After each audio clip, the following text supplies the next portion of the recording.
So you We're on NPR. Sorry.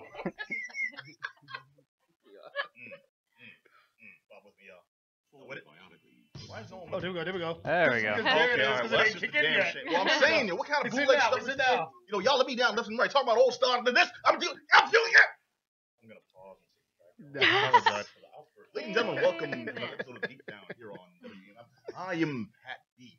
In the house, I got my main man back from the dead. Almost literally. All right, yeah, no, this man was stricken with rickets last week. I'm kidding, man. No, glad to see you're okay. Black Adam Willis. Yes, sir. It's good to be back, my friends. Good to see you. Good to see you all. You are in good health. Okay? This man has been fighting disease and illness. Not just my own.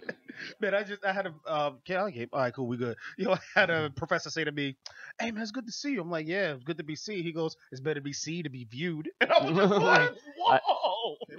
Then that night you go and put tape over that screen on your computer. I'm like, jeez. I've seen this movie before. Like, I'm not trying to die. Thank you. It's better to be seen to be viewed. Clap me on the back and kept it moving. So I know you and your wife's relationship after dark. All right. Who was this? Was this like, someone you actually work with? No, yeah, it was just an old professor who was just like, I'm like, "Hey, how you doing?" Hey, good to see you. I'm like, "Good to see you too. Good to be seen." Then he walks better arm be in seen arm to with be a viewed. 23-year-old girl that And just rolled out. You like kind of curl up a Yeah, I little was like, bit. "Jeez, you trying to like prophesy I'm gonna die?" Like, what is this? Okay, no, hold on. Tell me from way off base. I imagine he said it's going to be seen, then be viewed. Then he faded in the bushes like that home again. Walks arm in arm with a Russian prostitute out the door, like. Like, I see how this movie's gonna end. Exactly. Throw the smoke bomb. All right, well, that voice you heard giving cryptic messages of doom is none other than J.M. the Thriller Priest. Peace, peace, peace. I'm glad to be here. I'm glad to see Adam in full effect, man. Just glad to be here. Yeah, man. That's deep, man. Adam, we are happy you are with us. Yes. And man, nobody gives a that's still in the house. Just Johnny. Yep. Yeah, man, we love you too. Uh. Yeah, you know I'm faking it. Yep. Okay, and also in house we have very special guests to talk to us about your upcoming graphic novel. Yeah. The Ghost and the Owl. Yeah. Ghost the Owl. The Ghost and the Owl. So Yeah. I'm messing up. I threw a What's going tricky comma Man, in you're there doing for your best, everybody, so it becomes difficult. on? Games season. Yes. Sarah. Yeah. Unless I go to New Orleans, and they say Richard, which I always feel very like fancy when I go down Sarah there. Connor. You should have made that note now. Uh, So tell us I'm about gonna your reinvent book, Sarah myself and Richard. just like it's gonna be Sarah Richard from now. Oh, yeah, henceforth. I own it. Own it. I love From now it. on, you are Richard. Spell it with like in umlaut. Richard. Yeah. That's how I say it. I'm gonna I'd be over the O or U, I guess. put my pinkies up every time I introduce Ah, myself. for sure. It's great. We'll own that. Yeah. That's how people Might, call like you know, Target Target. Get a monocle at some point. Like black guys say Yeah. Leroy but call themselves Leroy. Like, all right, bro. You're Leroy. All right. Leroy. All right, Joe whatever. Dierte put an accent on it. It's pretty cool. I'll tell you what works because back in the 90s, I was a fan of a lesser known comic named Stephen Colbert. 10 years later, the world doesn't know Colbert, but we all know Stephen Colbert. Right. Yeah. Heard of him. Yeah. Bill O'Reilly won a huge rant about that one day. Your name is Stephen Colbert. That why you yelling him down? Bill O'Reilly, man. He'd be like, "Give it to us, mayo on my sandwich."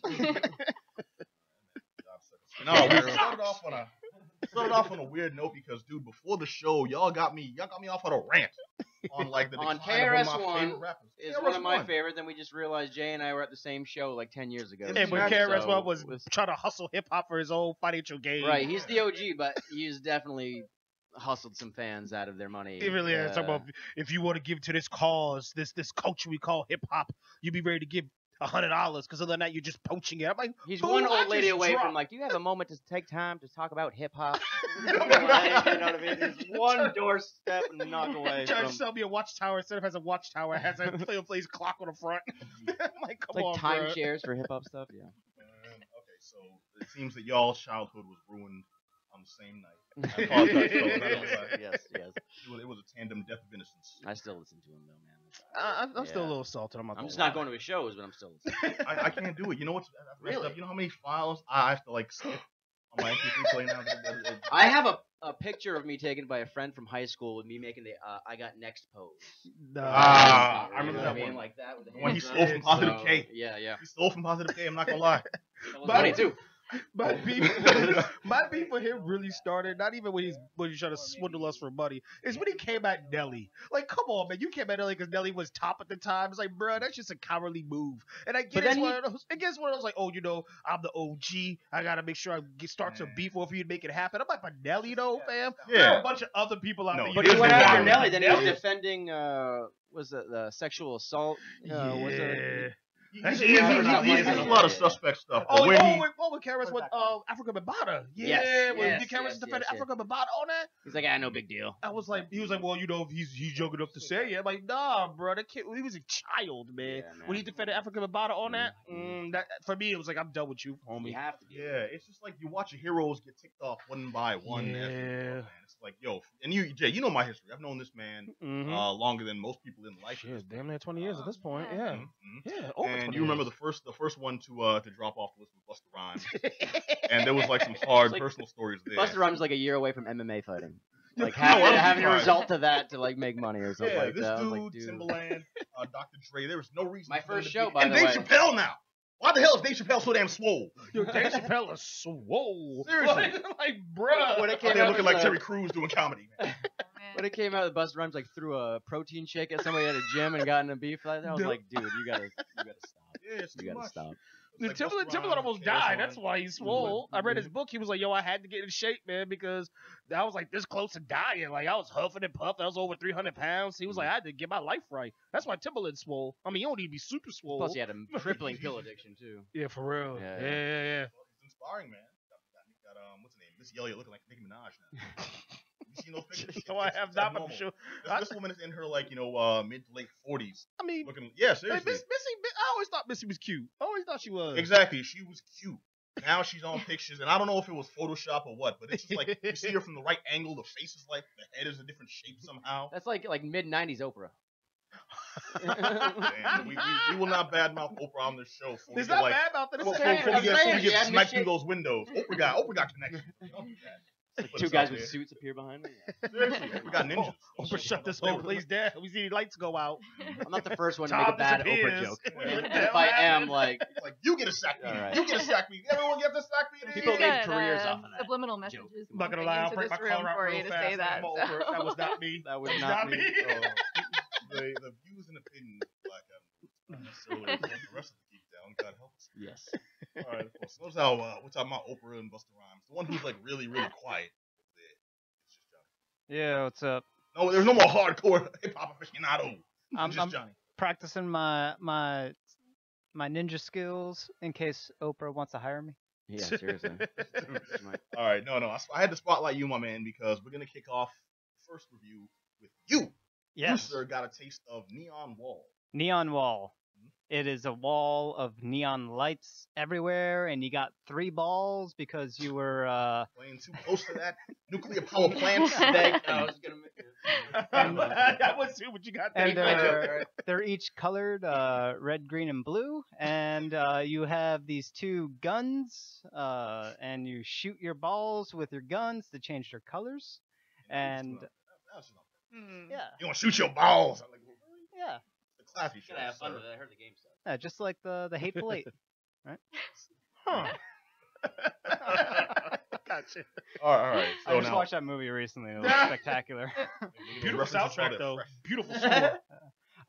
So Neonwall, it's like a guide a ball down a windy track, and you have to change the color of the ball in order to pass certain obstacles. So it's like a platformer puzzle game, and you're removed from directly controlling the ball itself. You don't control it.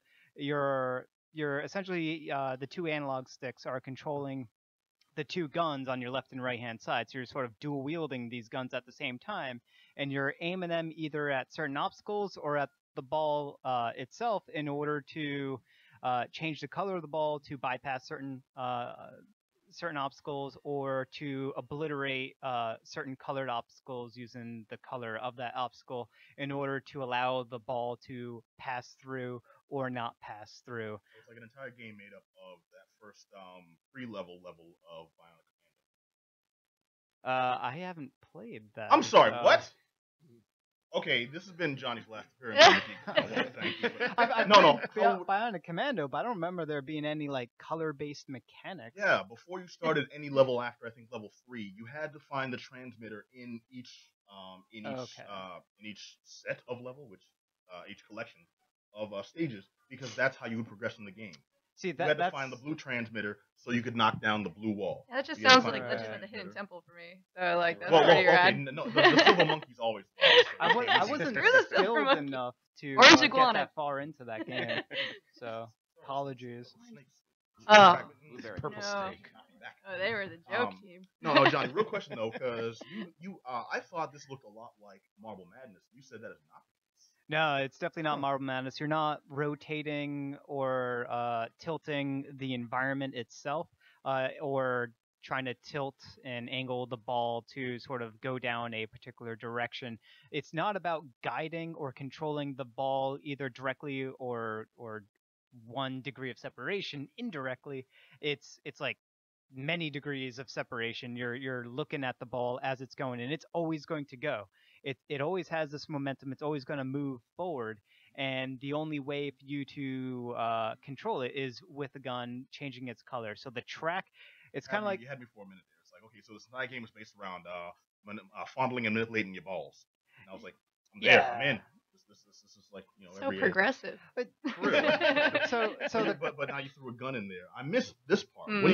Well, they're like these laser color neon guns. They're neon guns. I'm gonna call them neon guns. Go for it. That's good. So these neon guns, it sort of correlates to the color of the ball. So you only have 2 guns, but there's 3 colors. So whatever color the ball is, your guns are the other colors that are not the color. So essentially there's always 3 colors in play: the ball color and then your 2 guns, and every time you're shooting the ball with your gun, it swaps color, and that gets a little nuanced and weird to sort of get the hang of. But there's those things that come into play, and then there's the track itself, and the track changes color, and that's where the puzzle element sort of kicks in, is that if the ball is an opposite color of the track, the ball will travel slower. So sometimes you want that to happen so you have more time to sort of take care of the obstacles that are even further along the track. And other times you need to make sure that the ball is the same color in order to get extra speed and momentum, because if it's traveling over certain types of track that do match the color, you get a speed boost. There are certain types of track that the ball will actually fall through if it matches or not matches the particular color. So you're constantly watching. Yeah, it's. Adam's like slightly dozing off right now. Yeah, you are killing me here. I was kind of hoping you just said, you know what, this is Marble Madness too. I'm like, you know what, take my money. I'm with you. No, I mean, I'm really surprised because I mean, the gameplay sounds like kind of banal and a little bit of a snooze. The imagery on this, when I looked it up online, looked so damn dope. The trailer that I sent you, I feel like I've been lied to. By advertisement? Yeah. The levels are not. The levels are definitely not as intricate or as elaborate as what the trailers show, or maybe they are, and they're at the very end or near the end, because they're the beginning levels, the first 10 or 20 levels that I've played through. They're pretty lackluster. They're kind of easy. There's a good job in sort of guiding you through and teaching the mechanics as you go along, but eventually they really start to ramp up on difficulty, and you get 3 lives. For whatever reason, there's lives in this game where if your ball sort of falls through the track, or if certain types of obstacles or spikes or things of that nature destroy your ball, you'll have to get another. Wait, so life actually ends when you fall? Yes, life does end when your balls drop. The other way around. No, life hasn't begun yet. But thankfully you have 3 of them, so you can start life 3 times. You got spare. Yeah, you got some spare balls hanging around. All right, so this is it sounds soul crushing. I'll be perfectly honest. Are we talking thumbs up, thumbs down territory? So it's a definite thumbs down, but it's not thumbs down in that it was bad. It was just a thumbs down that it's boring. There's not enough in there to keep you entertained for longer than an hour. And not that there's not enough in there. There's certainly plenty of levels. It's just it's not interesting. Like you get the full gist of what this game has to offer, and it's a very basic face value type of thing where you're not playing this for anything else other than getting a better score, and that is absolutely it on the levels. There's no like hidden meaning, there's no story, there's no it's not like you finish this level and you unlock like you pixelated naked pictures. Yeah, there's no rewards. The Dreamcast when that used to happen. Yeah, that's how I guess the reward is like playing, having more levels to play through, but do you really want to play through more levels of mediocrity? It's a personal journey to see how much pain you can take. Yeah. That's the whole idea. Mario Madness was the worst for your thumbs. Yeah, because So you remember was. there and these It's like you're off by a millimeter and you start this whole match over again. Right. Oh yeah. No. What I'm hearing is now okay. It's like that Japanese game show where it's like you go through here and we lay you on a no. The SNL one? We lay you on a frozen Niku.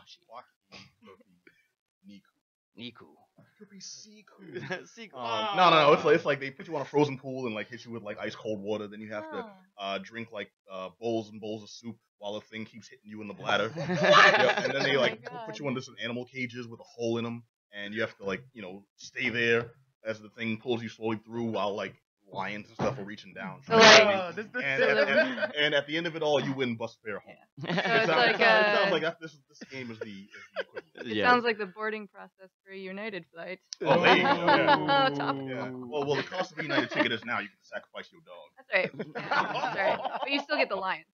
Yeah, there's nothing really redeeming about this game. I mean, the core mechanic of it is unique, is interesting, but it isn't kept interesting because everything else in the game itself is not interesting. The background that you're seeing, the music that you're listening to, it's very monotonous, and the gameplay doesn't change itself up fast enough, quick enough, and interesting enough. You sort of feel like after the first 10 or so levels, you kind of feel like you've played everything that this game has to offer when it should have taken its best possible things, tutorial aside, take its best possible things, put that right up front, and then come up with the next set of best possible things and throw that at you and just do nonstop that. It's just... The game that did that was the Speed Racer game on PlayStation. I thought, it's going to be amazing because now I've unlocked all this. And literally all it did was all you unlock as you progress is the exact same level, but they turn it the other way. Now instead of going left and left and left, I'm going right and right and right. Yep. Is that what they did? They pulled one of those. It's like all you unlock is more media. Exactly. It is a one-trick pony or a one-track bally. One-track ball. A one-track bally. Yeah. Okay. Yeah. You are no more. Yeah. All right. Okay. So what's the if somebody does want to essentially do this themselves? Yeah, I'm sold. Give it to me. Sounds amazing. Where are they playing this? What's available on? So this is available on Nintendo Switch, and I guess it came out on Nintendo Switch first. It's also coming out on Steam in April, so it's not out yet on Steam, but I would avoid it in either case. They're asking for $10. This is a problem where the game's not bad. It's just so mediocre, and there's like so much other better stuff out there. It doesn't matter what price they charge. It's not worth your time. I gotta be honest with you, Johnny. I admire your level of professionalism because I'd have gave this review 5 minutes. I'm sorry, people have a lot of extra time to put some other stuff because this game just sucked. Don't buy it. It ain't worth your money. I'm done. Like, I admire your professionalism, bro. That's why that game sucks. That's why I have him do the game and not you. That's what I'm trying to But say. we got the same endpoint. Even if this game was free, it's not worth your time. There's better stuff out there. I'm gonna say that in don't the make a review mediocre next door. game. Don't make a mediocre game. That's where it all comes right. down to. All right. Well, okay now. Thank you for that, Johnny. And since you want to step in and talk mess about other people's reviews, we're gonna kick it over to Jay. I'm not talking mess about his Who's review. got the inside stuff, the deepest information, the deepest of the deep, if you will, of Netflix's steps. Yes. Which deserves a deep. It really is. Thorough. Well, hold on, maybe lay it out. What you got? Maybe. No, it's funny because when the first, kind of similar to what Johnny was saying in the review, like the first 15 minutes, I'm like, yeah, this gonna be a quick review, and P's not gonna be too happy, but we can spend a lot of extra time on some other stuff like KRS-One. But as the movie went on, it went a little better. All right, so Step Sisters, it is nothing like Step Brothers, which I happen to like. So here's a little plot summary. You said you hate the movie? absolutely. Shame. Stepbrothers can eat a Shame. I said it. Blasphemy. I said it. That's right. Will Ferrell, come at me. Mommy, What? Daddy, stop I'm fighting. off camera right now. Still. He You have to have dueling he reviews. like zoomed in on your chest and said it my chest. All right. All right. So what is Stepsisters about? Stepsisters. Stepsister Jamila has her whole life figured out. She's a president of her sorority, captain of her champion step dance crew, is student liaison to the college dean, and her next move is onto Harvard Law School. She's got it all, right? But then the hard partying white girls from Sigma Beta Beta embarrasses the school. Jamila is ordered to come to the rescue. Her mission is not only to teach the rhythmically challenged girls how to step dance, but to win the Steptacular, the most competitive of dance competitions. With SBB's reputations and charter on the line, and Jamila's dream of attending Harvard in jeopardy, these outcast screw-ups and their unlikely teacher stumble through one hilarious misstep after another. Cultures clash, romance blossoms, and sisterhood prevails as everyone steps out of their comfort zones. So, brother, it's black girls teach white girls to dance? it is the equivalent. Yes. It's like Sister Act with Step. Ooh. Huh, I never made that comparison. Give you a quick down and dirty. Director's Charles Stone. Charles Stone is one who did Drumline, so that touchy-feely feeling of Drumline's clear in there. Chuck Hayward wrote the script. He's the one who actually did Dear White People. One of the people who was served on that. So this screams Dear White People all over it. Essentially that's really what it came down to. It's the first 15 minutes was just cringeworthy, just by virtue of the fact that it was like every sort of social norm that you would see within cultural interactions happened right then and there. You just kind of like all those obvious genre tropes. They're just like it really was. Everything from the super duper woke white boyfriend, the light skinned girl who serves the president, Jamila. She's the main character. So she's very similar to the role that Tessa Thompson played in Dear White People. You know, this super duper black activist, light skinned black girl who also has issues with her own racial identity as well, trying to figure it out. She dates a white guy who's very much progressive as well. That dude wasn't progressive. That dude was obnoxious. It's what it is. This character is played up for comedic value, but they pushed him to 11, where it's like he himself is ashamed of being white. It's like, and when my people oppressed you, I felt so bad that baby I had to date you and make sure I paid reparations on that ass. In many ways, yeah. It's really what it was.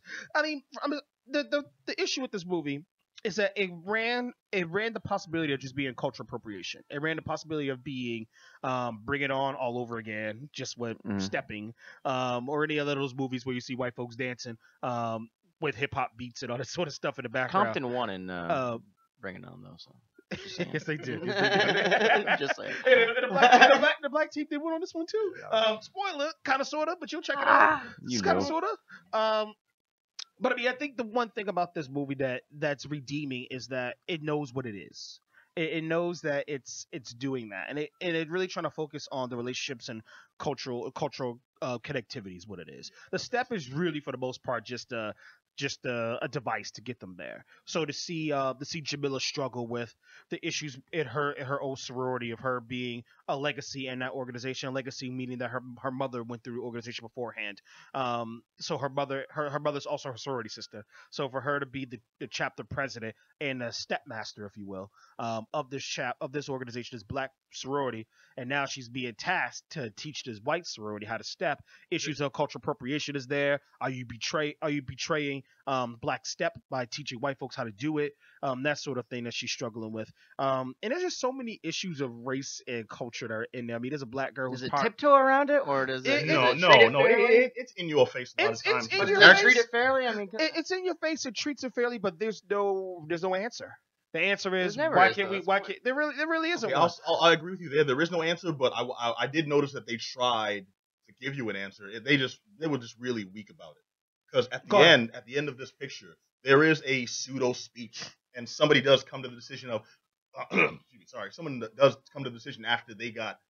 I'd like to say, they got told, they got put in their place, and then they finally came around. It's not even. There's like one line where I'm like, okay, now we're getting into it, and then she turns around and walks out the room. I'm like, but no, this is where you start, not where you end. and then they try to have the final scene where it's like, you know what? No, I learned this, and now my mind has changed because now I've evolved as a person. And no credits. What?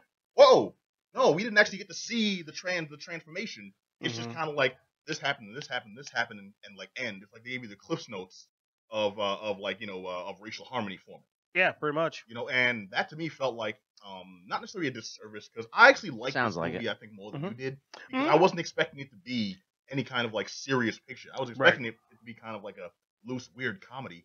And believe it or not, a few of the actors I've seen in this, which is one of the reasons I went in a little biased, was because I recognized them from such movies as the Van Wilder prequel. Yeah. Ooh, So I wasn't expecting this to be any kind. This wasn't. No, I heard. Lean on me with I heard. with Joe Clark. I heard Netflix movies being referred. Someone said Netflix movies are like early TV. They're made to be watched with while you're doing something else, like folding laundry. You know what I mean? Kind of as background noise. And that's honestly, I've watched a lot of Netflix movies recently because there's just so many. There's so much volume now out there that a lot of them are so like just average, if to bad, that they're made to be done while you're like paying bills or like folding laundry or something. I mean, I was eating dinner. The most ones I've seen. I'm not gonna lie, I was eating dinner for the first part. Come on, right? But hold on, we're gonna pretend this professional review did not just say he was half-assing watching the fiction. No, it's not. It's not. It's not. I don't think it's a disservice to it's not a half-ass. I think it goes to your point, and it goes to your point as well, P. That it wasn't that serious. It wasn't supposed to be serious. But at the end, you might be making serious points. But you're not a serious movie too, so absolutely, it's a little bit of conflicting. Absolutely. And I mean, I read some of the views online, and folks are angry, saying, "Oh, boycott Netflix." I mean, no, it's not even about that. Especially being, go ahead, see what happens. I mean, I'm going to boycott Netflix over Stepsisters. Like for real. I mean, especially me being a member of a historically black fraternity. Yeah, you're on. It was Iota Phi Theta. I felt the thigh. Yeah, I'm about to give you the legacy on that one, right? I'm about to give you the finger on that one, boy. They don't come in my frat. One from Road Trip. They don't come in frat. They're about to have a problem. People. No, I'm playing, brother. I fully respect your. I know you do. I know you do. Kappa. Oh, Kappa Beta. Charlie Delta. Charlie Bronson Delta. Yeah. Charlie Bronson Delta. Broke. We ain't got it. Gotta laugh from Tom. There we go. I mean, seriously, I'm a very proud member of Iota Phi Theta Fraternity Incorporated, and it being historical black fraternity, and seeing some elements of the fraternal process, especially from the African American context, it was very. I felt with pride. I really was. I liked the way they portrayed it. It wasn't something that was mocked or ridiculed. It was something that was clearly being shared, and I think they did a great job in doing that. So I mean, it's one of those situations where, what are you looking for the movie? So in terms of my review, I give it a thumbs up. If you're just looking for something that's a nice watch, you're not gonna get anything thorough from it. You're not gonna your life's not gonna be changed or anything like that. But I think there's one aspect that I'm sorry. Go ahead, P. I was gonna say I concur because from the trailer, it seemed like something that was gonna be portrayed as very tongue in cheek. Yes. You get the sense that this is not. They're not selling this as like, any after school special they show you at a high school in the hood. This is a story of we acknowledge that there's appropriation here, and the character's talking about appropriation. And in a world where we have people like Rachel Dolezal who are making this making a career choice of appropriation. This is a movie where they're saying, no, we're looking at the lighter side of this, where we're almost approaching the ridiculousness of it in certain points.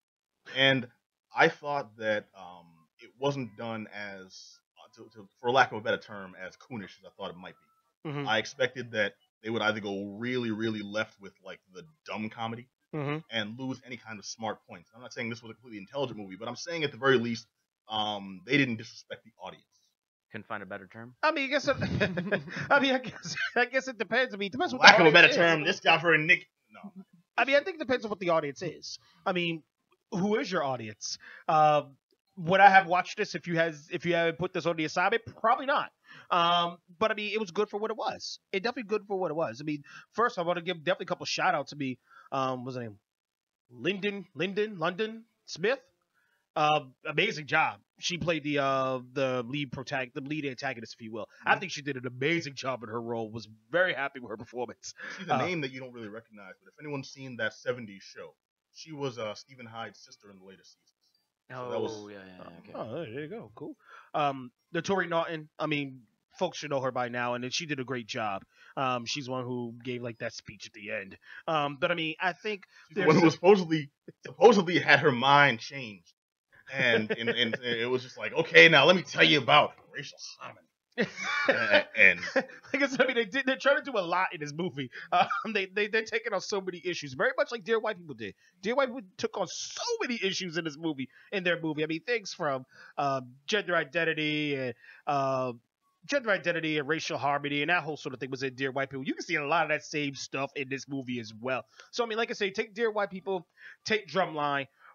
Take like the harmony and niceness of Drumline and the incredible understanding of blackness that is Drumline, and take the racial harmony, like the beginning angst and now racial harmony of Dear White People, mesh together, add some stepping. That's pretty much what you got. If you like any of those movies, you're gonna like this one. I concur. I give it a thumbs up for those very reasons. I don't. Okay, well, Black Adam, who did not see the movie, gives it a staunch thumbs down. Angry SOB that he is. No, I like this. It's Stepsisters. It's available right now on Netflix. Just came out last week. I recommend cats check it out, but don't expect you're going to see some serious things. No, it's comedy, and actually watch it. Yes. Leave it in the background while you're doing laundry. Come on, leave it in the back. Cook something. Who? Man. Talking about you. I didn't put it in the background doing laundry. I had my food in my hand while I was watching it. All right. I said I was eating and watching. So, P, how many reviews have you done where you wasn't doing nothing except watching it? 2. I don't know what I was doing. 976. I know exactly which one. Just Clockwork Orange every movie. That's right. 100%. Deep focus. View. Well, what did I do with When you an blink, you miss 17 parts. times. Love me some Pootie Tang. Rest in peace, Dirty D. Dirty D. Rest in peace. Seriously. Biggie Shorty. One thing though, especially those of you who are interested in understanding and learning about Black Greek culture, this is a good entryway to it because I mean you see all these different networks are putting on I thought you were these gonna pseudo do movies. Public service. Oh, no. Anybody No. looking to get into black culture? No, I'm not gonna do all Are that. you ready to get inspired? That would have been great. But I Hey, kids, mean, let's yeah, rap for a second. Took off my Mr. Martin sweater, put my sneakers on.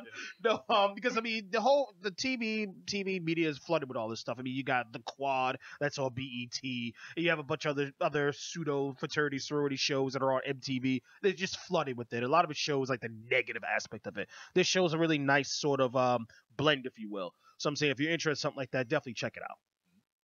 Check out Stepsisters. Well said. You're welcome. All right, now we're gonna turn it over to Sarah Richard. Hello. Hey, Richard. you are joining Richard. us.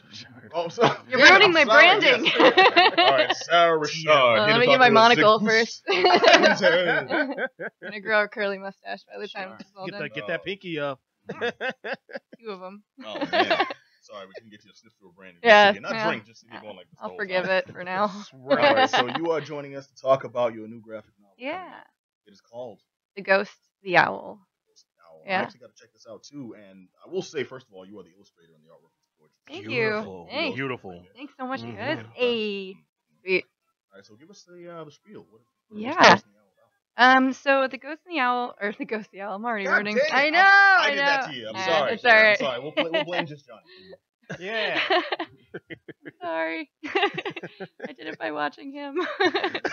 Yeah, the Ghost and the Owl. It's a story about a little ghost girl who is found in a swamp. She doesn't know who she is. She is ended up being helped by a small owl that helps her figure out who she is and where she comes from. There's a lot of spoilers, so I don't want to give away too much. But it's just it's just a nice little self-contained story about helping people regardless of who they are and any pressures from like, oh gosh, I can't even.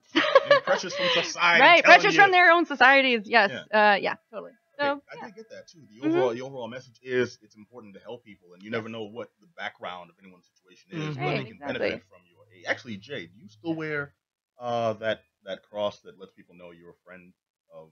Like, you had a specific cross that you would Oh, wear. you're talking about the one from Ecclesia Ministries for the homeless community that Ecclesia makes. So down and dirty, Ecclesia's an organization that provides services to the homeless. And they'll go out, give out sandwiches, that sort of stuff, and they have their own ministry to the point where every Sunday they roll an altar out on Boston Common, and they have mass right outside. They do it. They've been doing it for the past 10 years. Every Sunday, rain, sleet, or snow. and they give out these crosses that are specifically made for Ecclesia community. So nationwide at this point, because the homeless community travels a lot. So I'll be walking in some random place like in New York or even in San Francisco, be like, dude, Ecclesia, because they know the cross. So that's what you're talking about. Yeah. And when you broke down what that meant and represented, I was like, that's a beautiful thing. And that's the first thing I thought of while I was reading this book, because there is a deep message of, look, I don't care what you say, what they say. Someone needs my help. I'm going to have their backs. Yeah. I was like, look here, child. I get backs. You know what's funny? What I do is someone got my back, I'm getting backs. I asked Franco when I was working on it, like, what do you think the owl sounds like? And he said Tim Daly. So Really? yeah. So the whole time I was working on it, it just had Superman's voice, kind of like, I got your back, ghost girl. Look, you see, in this forest, we're all made of That paper. helps the writing process. It did, yeah. Awesome. It really did. That was like one of the first questions I asked him. But yeah, I mean, there's a point where all the animals are telling the owl, you can't help her because we have never done this before. It's not what we do. And he's I like, get that. They're like, who's this random girl Yeah. coming around? She's not from here. Yeah. You can't be all up in their stuff. We owls. Okay, we take care of our own. Yep. I'm over here hooing over there. Whooping, Yeah. whooping. Owls Exactly. seem kind of solo creatures. this leads They into really do. Stepsisters. Little bit. It's another prequel. It all Yeah, comes yeah. full circle. Yeah, I like the exactly. pat stack of this show this way. Yeah, they're all The in the central animal theme. costumes. We built it that way. That's how it works here. All right, but no, it is a powerful story, and when premise-wise, it seems like maybe some PBS fare. The importance of helping and such. Exactly. And this gets raw. Yeah. So, Yeah, don't forget that it gets a little dark, right? Yeah, Well- a little dark. It gets, and I like that you guys didn't shy away from it. yeah, I grew up on scary stories to tell in the dark. So like those Yeah, nightmare fuel books yeah, that you would get at nice. a very young age. I would have to like work myself up to go borrow them from the library. They'd be sitting on the shelf. You'd be And watching this it the whole dark cloud would time, be around them. I'd sure. be terrified, and I'd be like, you know what, today's the day I'm going to read this book. And Nice. nightmares for weeks, but I've turned out fine. Yeah, I think so. Right? Yeah. But yeah, I think like kids can deal with scary books. Like Yeah. there's so Well, many. that and like sugar-coated R.L. books. Stein, I would take Yeah. out all his Yeah. stuff. It Yep. was a big kind of thing. And Are there's something. you afraid of the dark? Yeah, there's Like, something all that's that stuff. attractive about that scariness. Like I was so terrified of certain movies Yeah. and certain things, but I would want to watch them so much. Like to this day, Jaws is the scariest thing in the Yeah. world, but I have a giant poster of it in my kitchen Nice. because there's something that I can't like shake. It's this attractive type Yeah, thing. it's so cool, and it's like I remember when I was younger and I'd watch Batman the Animated Series, and that was Sure. pretty Loved dark it. for like a Loved kid. it. Yeah, Man Bat's one of my favorites forever because of that. Nice. Hard episode. I think it was the first one. No, the first one was Heart of Ice. Oh, Yeah. Yeah, it was the freeze. And I handed my nerd card when I leave. No, So, no. Hey, you guys hey, wanna, know like, what? shred that? No. See, that show. First of all, the fact that you brought it up. Yeah. On your Oh, own, you are back. Hey, I got my Yeah. card back. And But the yeah, fact that I said Heart of Ice, I didn't say what episode that was, but you got that. you didn't push your glasses up though when you said it though, so like minus Sorry, 10 see, points. the first episode was There we go. Season 2, episode 5 was actually better. Well, actually. collection coming along. All right. Take a minute now to breathe heavily. Get him as a hole. Swallow. All right.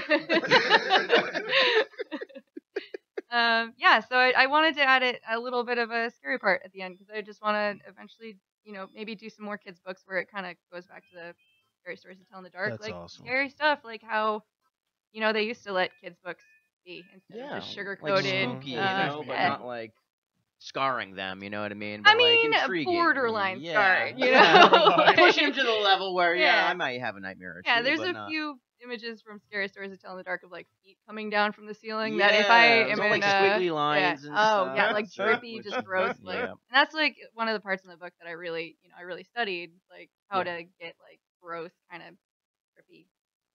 Stuff. Ugh. Yeah, Yeah. skinny-ish almost. Yeah. Yeah. There's a lot of play that's Another- played for effect, and written by Franco. Tell us about him. Yeah. 'Cause you couldn't Oh, join us sorry. tonight.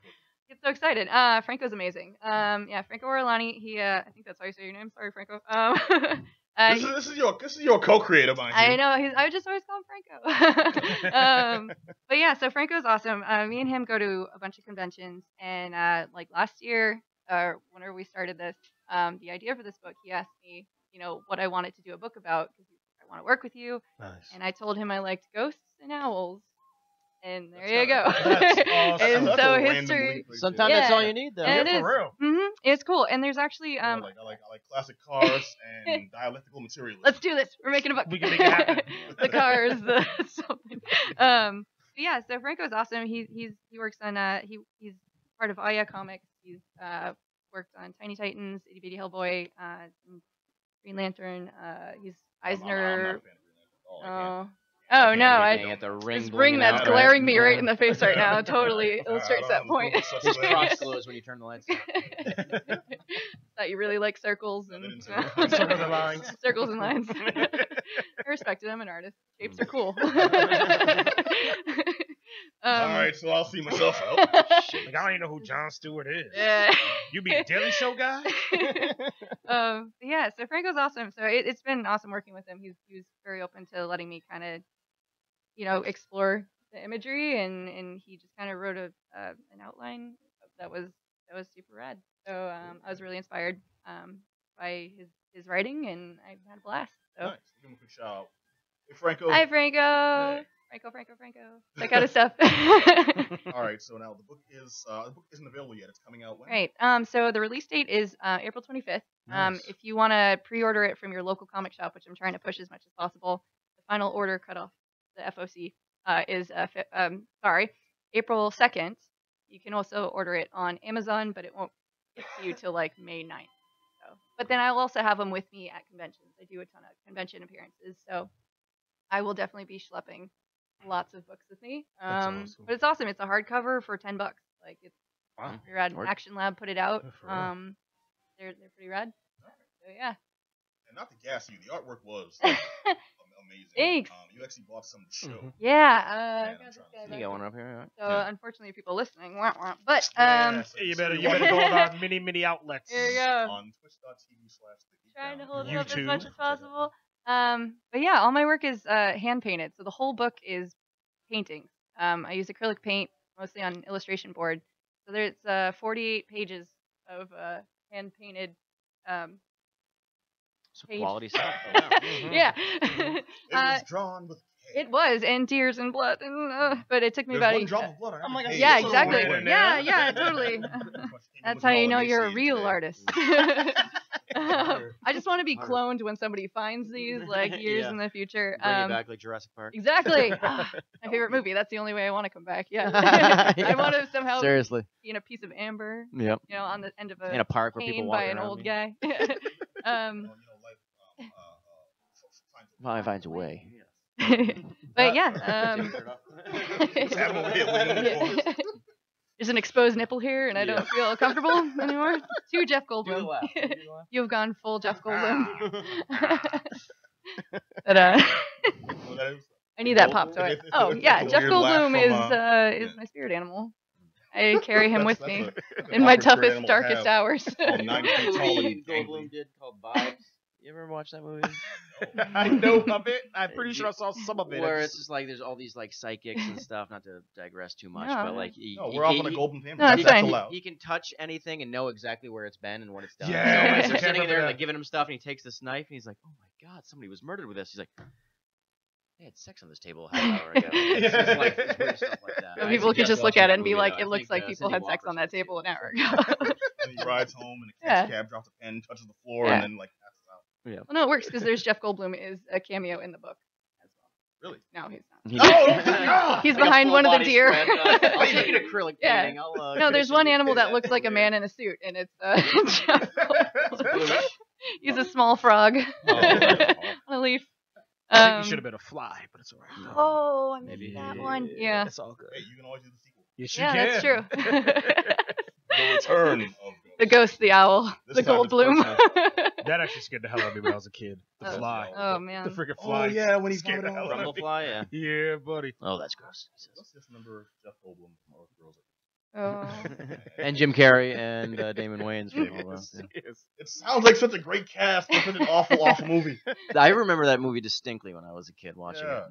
Watching Yeah. it on Comedy Central and not seeing any boobs. That was Uh, okay, so now we've You're kept it also really innocent. prestigious.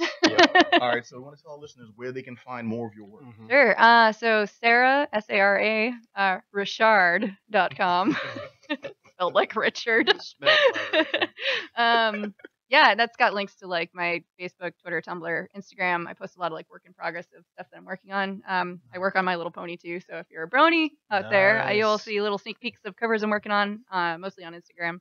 I also have a Patreon too, which helps me pay rent. So if you guys want to get on that, check it out. You also get first dibs at when my commissions open. Exclusive. Yeah, Nice. yeah. So if you're on Nice. Patreon, you get like first dibsies, and it's been pretty popular with the pet portraits. So y'all got fur babies, let me Yes. know. I will draw them. But yeah, and then more information about the book will be out there too. When I decide to start maybe selling some of the original pages, I'll have some information up there too. But I'm gonna Each keep with a drop of those. your blood. What's that? Each with a drop of your blood. Yep. That's right. Yeah. You have literally part of my soul in each one. So All access to everything. that is a responsibility that I hope you take seriously. So yeah. Yes. Thanks, guys. Yeah. Follow her on Facebook, on Twitter, all that good stuff. Thanks. And the book comes out once again. Yeah, April 25th. Definitely check it out. I worked my. I don't know Ass if I, off, yeah. There we You go. worked I your worked my derriere ass off. off. Yeah. So I'm really excited for everybody to see it. So Cool. Rad, That's thanks, guys. awesome. Yeah. Looking forward to it. Thank you very much. Yeah, thank you. All right, SarahRichard.com, and also keep an eye out for the Ghost, the Owl. Yeah, I follow had to get it Franco right too. once. Yeah. One thing The right ghost. Yeah. Now we are gonna close up with, dude. I was a big fan of Pacific Rim. Yes. Who else in here got to see Pacific Rim? The first one, The yes. first was one, yeah. great. Mm-hmm. Guillermo del Toro, one of his movies I actually liked. One One of three. One of three of his movies I liked. It's Hellboy. Hellboy. The Shape of Water. I didn't like The Shape of Water. Didn't like What? The Shape of Water. Oscar Not Yeah. seen it. No. Come on, man. Pan's Labyrinth. I Like- like. What about the castle one or the in the mansion with Crimson the blood? Peak. Yeah, I love Ah, that that one. was You really didn't good. get I it didn't was see on that top, one, so so I can't IMDb on you right now, right? All right. Well, I was gonna review Pacific Rim Uprising, but no. Let's talk about Adam. Let's talk about my issue. Yeah. I make one comment, y'all, and jump on me. All right. Thank you. Guillermo del Toro is listening to this with a single tear. He know what it is. is. And he's the nicest guy too. I feel Uh-huh. bad. Yeah, but I hate your movies, bro. I don't. I like 3 in your entire catalog of movies. Sorry. I If love you make how. him cry, Kojima's gonna come after you. Right. I love how we're talking about Pacific Rim that co-starred Charlie Day, Oh, I love and I him. was watching an episode of It's Always Sunny in Philadelphia, where the Pater McCoyle was played by Guillermo del Toro, and he's just like this crazy guy in like a white beard, and Tom Dawson what I'm talking about. He's a crazy guy in a white beard and this big hat, and he's on the stand and trying to get him to take his hat off in court. When he does, there's this crazy bird who just attacks people. Like, what the hell is going on with this show? And it was Guillermo del Toro. The man's got a sense of humor, and that was dope. Yeah. Well, once again, working with Charlie Day in a role that's just as crazy, Mhm. we have the follow-up to Pacific Rim, one of the biggest robot Right. fighting monster movies of the last Yeah, few but years. this is not directed by del Toro, right? This is This not, one is but Pacific Rim was his The first one, brainchild. yes. Yeah, of course. Yeah. Now, this is a very different movie. For anyone who's not familiar with Pacific Rim, it takes place in our, I guess, near future. Yep. Not Yeah. too far out. Yep. And in this future, mankind has faced several different big like monster battles because a portal to another dimension has opened in the sea, and big creatures are coming out. We don't know why. They just Keep find a showing target up, basically, and yeah. attack Japan. And it's not Godzilla or anything. So mankind has built these large robots called Jaegers to fight them and to defend the planet. Well, supposedly in Pacific Rim, we fought them all back. We canceled the apocalypse. Famous guys. line by Idris Elba, and Charlie Hunnam got Idris Elba was in this. That needs to be a point more. For like 5 minutes, More right? highlighted, In yeah. He was in everything. Pacific Rim. He was not in Pacific Rim Right. Uprising. Well, I'm not gonna watch it. But you Well, bring some I- prestige when I'm you really bring not gonna Idris watch to a Jaeger fight. I too. figured that Would you rather- Because was he like, I'm following my dad's footsteps? So they didn't like show any flashback clips of him or Did that? not show him. Wow. Well, the correction. They showed him once. There was a picture of him. It was like a postcard on like the dash or something like that. Like we do. Was Like, it? That- I that's can't get the correct. rights to get him in his movie, but Was it No, like what this Stan Lee, picture- lazy Stan Lee? It was just like, my cameo was this picture. No, Exactly. what Pacific Rim showed us was that mankind has the ability to fight back, to win against these monsters, and then to carry on society. Well, this takes place a few years later, where, as we learned in the first Pacific Rim, Idris Elba had a daughter, an adopted daughter. And what we learned in the second Pacific Rim is he also had a son that they never once mentioned, that he completely ignored. He's probably like ducking child support or whatnot. Who knows what's going on? But he's got a son now who lives in this future world where Jaegers are just like the world's police. Yeah. And It's like making RoboCop, but yeah, and now there's Corny. underground business like selling different kaiju parts Mhm. and selling different Jaeger scrap Mhm. because bootleg Jaegers are like the new hotness in the underground now. so it's Everyone like wants that. to have their own big robot. Yeah, that Sock'em Robot movie with Real Steel with Real Steel with Hugh Jackman. No, very different. Great Because book, though. it's all illegal, and that's one of the main plot points of the story. That's how we're introduced to our actual star. Because the movie is starring 2 people, and we're only shown one in the commercials. Okay. It's all about young Denzel. Mhm. You know what I'm talking about, man? John Boyega. Tell me he doesn't look like Yes. yeah, John Boyega doing a an okay accent. He's in. You know, but he's what's up? You know Nah. John Boyega? I like young Denzel more. Oh, I think. okay. Well, Actual okay, Denzel more. well, John Boyega, anyone who actually doesn't know his work, you should. He's been in a lot of big things. Most famously in the new Star Wars Attack the movies Block. as Finn. Yeah, that's where he came out. And for those of you that haven't seen Attack the Block, shame on you. It was an awesome movie. Mhm. Aliens Land in the Hood. And they fight the hood. In London. London. Well, it's still the hood. The hood. Yes, it is. All right, but now in Pacific Rim Uprising, we're showing a future world where we've existed with these monsters for a few years, and the battle took place years ago. So there's like giant kaiju skeletons in cities, you know, areas that have been damaged and now are now riddled with squatters, and it's a whole new way of life for these people. That was dope. And when we meet John Boyega, he's actually not like the prestigious son of a military hero like we'd all expect. Because he's abandoned. We didn't even know he existed. He's abandoned. Yeah, and that leads into how he fits into this picture. I was actually not very impressed. I like that they did a different take than what we would have expected. Huh. It would have seemed like, well, you know, he's the young man who he's in the military. He has to try to live up to his father's legacy. He's like, no, you know, I live in the slums. I don't give a, you know, I just got to make it. And I'm squatting in this mansion. I'm selling off parts and making bank. I'm dealing with gangsters. I'm selling this future's version of drugs. I'm like, this is a very different take than what I expected. Okay, I'm in. Let's go. And then this movie really tried to give me a story that sucked because I realized that they've learned a lot from the mistakes of Pacific Rim. Yeah. But they also took the thing that they slightly did okay and really tried to crank it up to 10. And that was like the worst thing they could possibly do because the story of the first Pacific Rim movie kind of gives you like, okay, this is an interesting tale of this dude's coming up and proving himself, and then we get Idris Elba giving like, you know, inspirational speeches and then kind of falling back. Cool. So how do they approach this one? Well, I'm just gonna come right out and say we see all the hardcore battles that we want to see. Yes. There's so much more robot versus monster battles, and robot versus robot battles, and robot saving a city, and robot. It's just like they paid attention. We wanted more Jaeger. We wanted more kaiju, and they take a really odd turn with it too, where it's like they don't actually retcon something from the first movie, but they use that as a major plot point as to why things went bad in this picture, which can be done great or can be done horribly. And this one, it was done great, but the horrible result, which is a really weird. Yeah, that's a really hard one to work around because I think they tried to focus so much on the story in this one, which was a mistake ultimately. I described this as I came out as if Michael Bay made Spy Kids. Yeah. Because this movie is all like big monster fights, big explosions, you know, destruction. A lot rampant of like destruction. rising camera mixed with a circular one. You gotta gotta have that spin. Man, have that spin where all of a That goes sudden around the characters. Martin Lawrence's head shows up. Like, you're not even in this movie. You only know Everything- colors. Yeah. Everything is really stylized. Girl Everything bent is over a car for beautiful. some reason. Yes. There was none of that because they were Always. all 12. Like, Why they but that always Michael Bay bent? movie would be alright. Michael Bay movie Yeah. would be Yeah, alright. Michael Bay still hasn't drawn the line where he's showing like 11-year-old movies, so Man. I'll give him that much. Wait, you're disappointed at that? No, I'm cringing at that okay, movie. all right. Oh, hey, Adam said it. I'm just following his lead. Apparently that's how he gets down. I'm glad I have no That's clue. Adam- what you're all talking Adam about. Willis from Boston, Massachusetts. Okay. But no, that's the It's thing. Medford now, This kid. is a movie that is all about the next generation. It's all about the kids in the military now. They're the young cadets, and this is their story. You know, co-starring John Boyega, who's the disgraced former Ranger who's now got to come in and train these new cadets. And that means the Jaeger pilots are less trained. They're trained. You know, this is still the military, but they haven't had as much training as the seasoned, you know, the seasoned captains who are just taken out in some classic. I'll say, damn, what was that Bond movie where they just like completely removed MI5 from the equation? MI6. Yeah.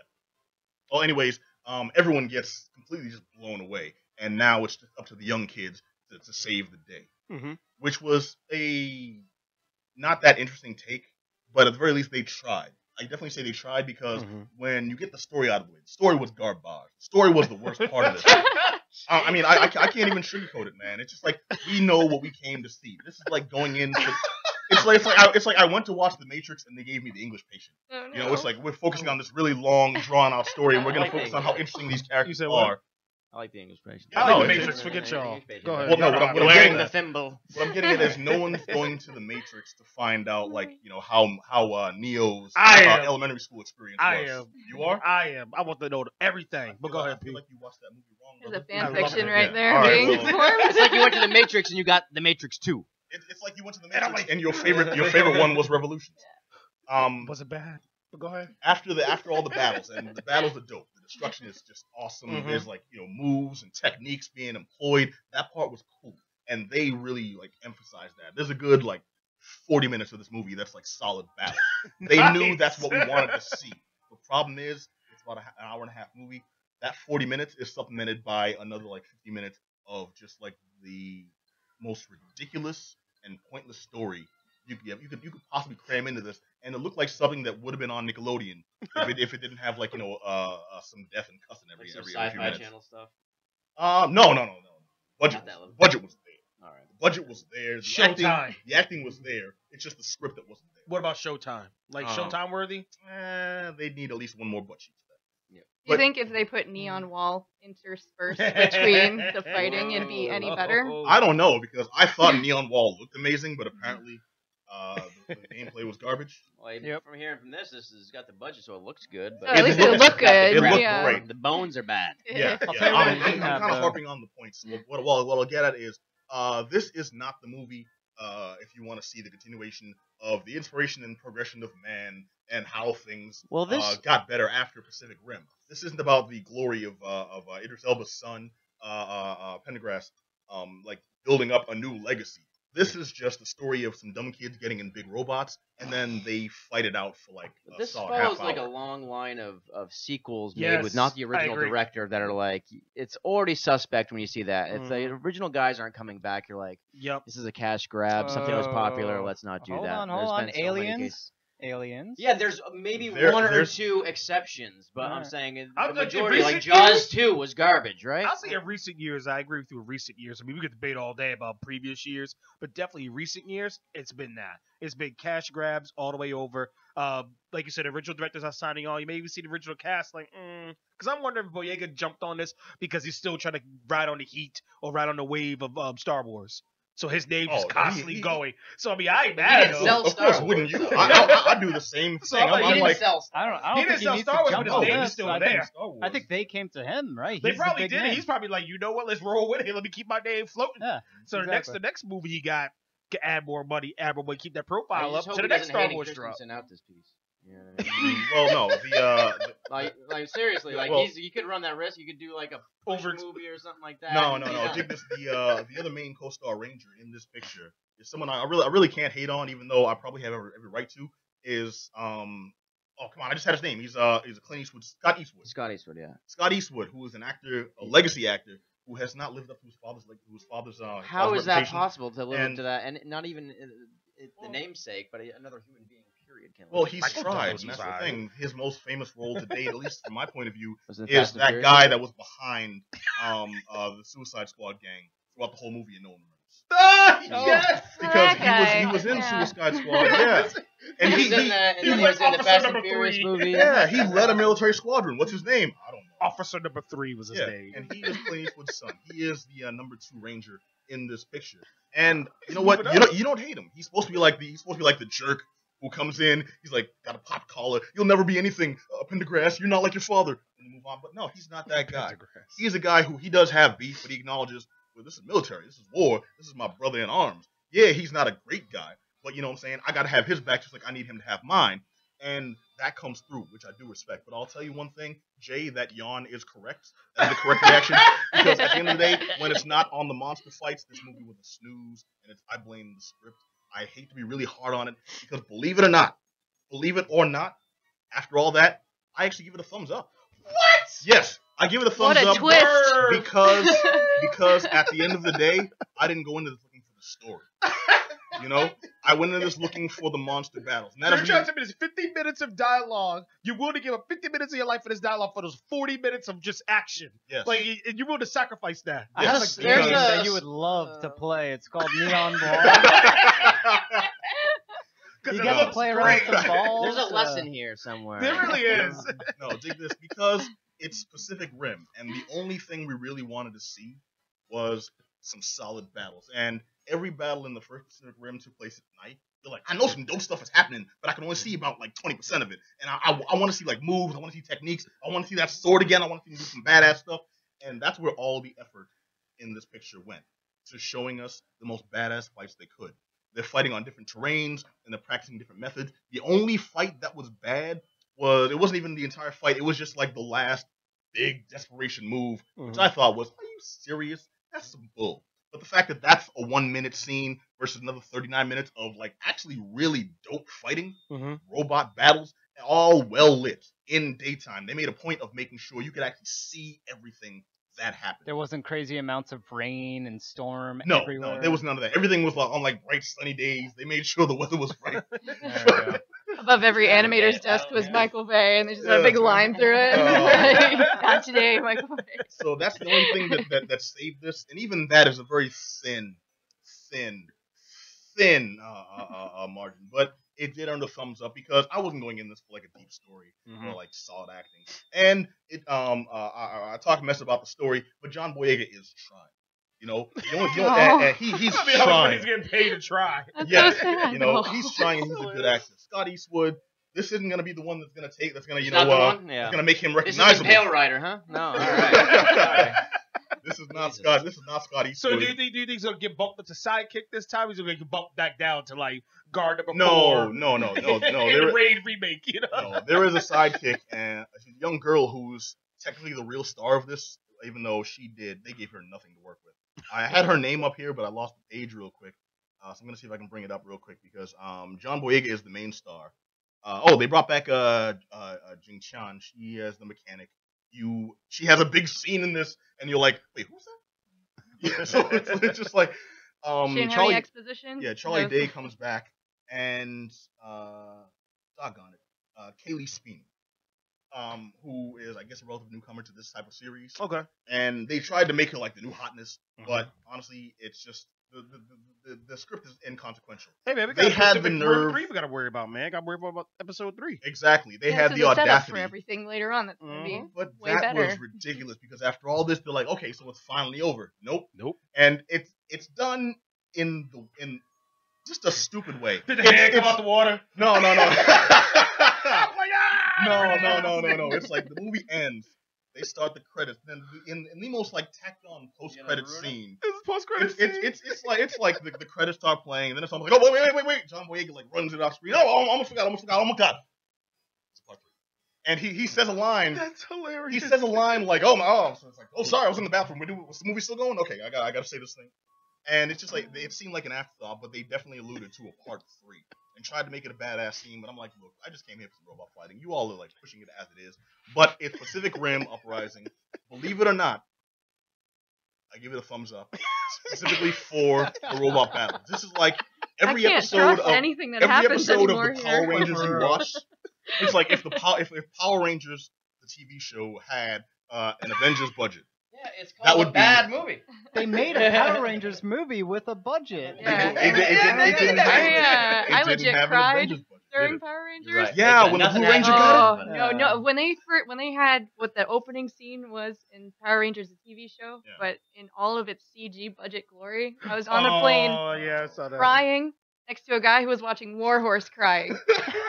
It really put things into perspective. Okay, yeah, no, that's definitely one to I take did in. see that one. That was It's so hilarious. good. It was good. It's great. All right, so see Power Rangers. See that over there. Pacific Rim Uprising. Take it with a grain of salt. No, you're gonna see some robot fighting, but that's pretty much like the only selling point. But it is some dope robot on kaiju, robot on the damn city. Because Tokyo is gone.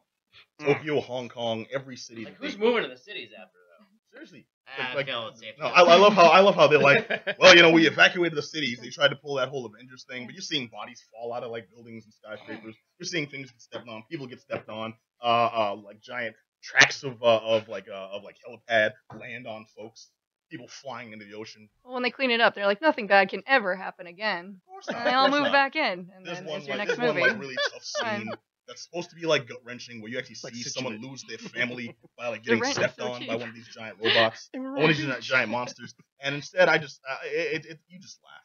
I'm like, oh my god, no, please run to me, I can cat crush, and I'm just there like. So it's Pacific Rim Uprising. Dude, honestly, if you can see a matinee, go with friends. We'll talk a lot of mess about it afterwards. For real, I mean, catch that matinee. Yeah, keep it in perspective. Wait till it comes on Netflix while you're making a sandwich. All right, so this has been the Geek Down here on WEMF Radio. I want to thank you all for joining us, and I want to remind you also, if you heard anything you want to chime in on, you can hit us up at geekdownradio@gmail.com.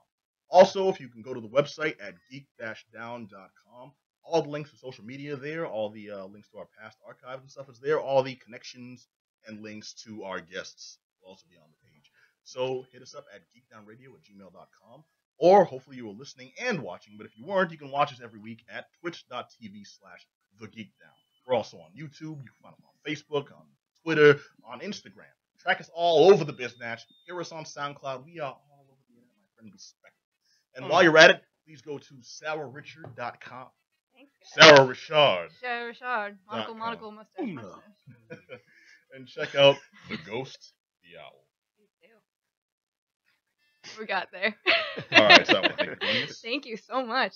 Thanks, you guys. I want to thank James Little Priest. Peace. I want to thank Just Johnny. Yo. Of course, my good friend Black Animals. Yes, sir. I want to wish you speedy recovery and the best of health. Yes, sir. Mm-hmm. And I want to thank you, fun folks. You can catch us every Monday nights right here on WEMF Radio. We'll catch you all next Monday at 9. Same bat time, same bat channel. But until then, be excellent to each other. Peace.